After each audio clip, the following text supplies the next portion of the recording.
আওয়ামী লীগ বলে কোন রাজনৈতিক দল যেমন মুসলিম লীগ ছিল না, একইভাবে ভবিষ্যতে বাংলাদেশে আওয়ামী লীগ বলে কোন রাজনৈতিক দল থাকবে না।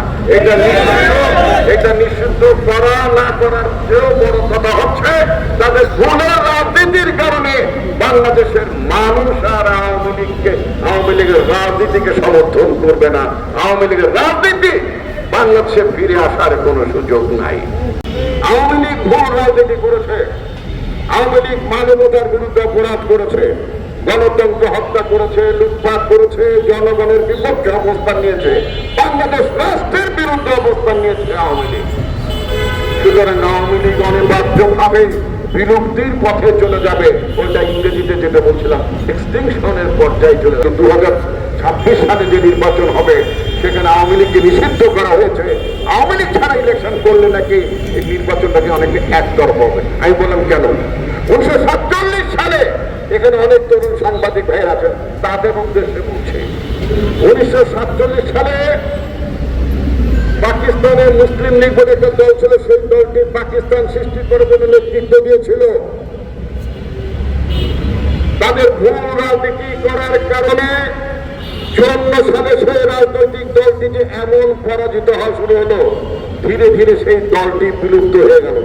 রাজনীতি যদি ভুল হয়, জনগণের বিরুদ্ধে যদি কোন রাজনৈতিক দল অবস্থান নেয়, সেটা অটোমেটিক্যালি বিলুপ্ত হয়ে যায়।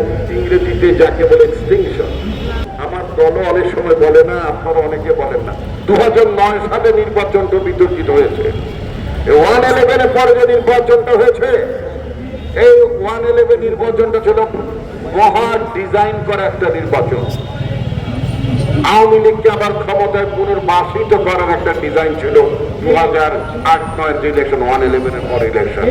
একেবারে প্ল্যান করে আওয়ামী লীগকে বসানো হয়েছে, একেবারে প্ল্যান করে বাংলাদেশটা যাতে ভারতের একটি করদ রাজ্যে ধীরে ধীরে পরিণত হয়ে যায়, ভারতের আধিপত্যবাদ যাতে প্রতিষ্ঠিত হয়, সেই উদ্দেশ্যে 111 সৃষ্টি হয়েছিল। এবং সেই উদ্দেশ্য পূরণ করার জন্য 2008-9 যে নির্বাচনটা হলো, সেই নির্বাচনের মধ্য দিয়ে বাংলাদেশের শেখ হাসিনার অবৈধ শাসন পাকাপোক্ত হয়েছে দীর্ঘ বছরের পর বছর। বন্ধুগণ, আজকে সেই অবস্থার বিলুপ্তি ঘটেছে।